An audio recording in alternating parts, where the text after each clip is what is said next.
careful what you draw. Inshallah, we will stop you if this nonsense does not cease.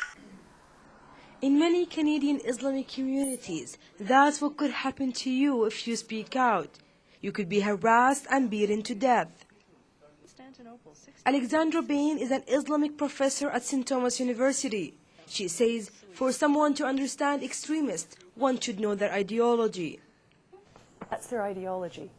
The ideology of, again, we'll call them extremists rather than fundamentalists, is that only their interpretation of the Quran is correct. Conservative Muslims hold the belief that Islam should be practiced as defined in the Quran, which offers a detailed account of social and political issues. Moderates seek moderate interpretations of their faith, including the idea that religion and politics should be separated. The voice of moderate Muslims is not heard nearly enough. But, despite what many think, it's not because that voice doesn't exist.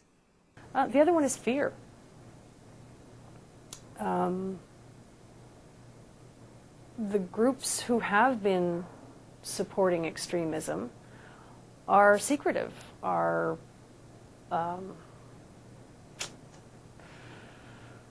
you don't know where they are and you don't know who they are all the time, no matter where you live. Bain says what the extremists are doing could be justifiable. She says everybody has the right to fight back by any means possible.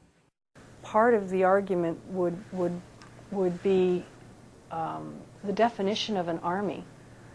When you're a stateless individual, it's pretty hard to declare yourself an army and have it accepted by the international community.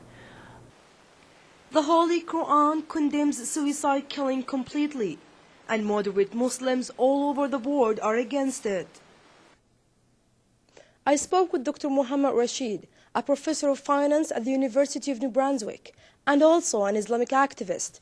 He refused to do an on-camera interview, but he did say suicide is strictly prohibited by the Prophet, the Quran, and Islamic law. He said, people who engage in that kind of action are those whose options have reached an end point in life.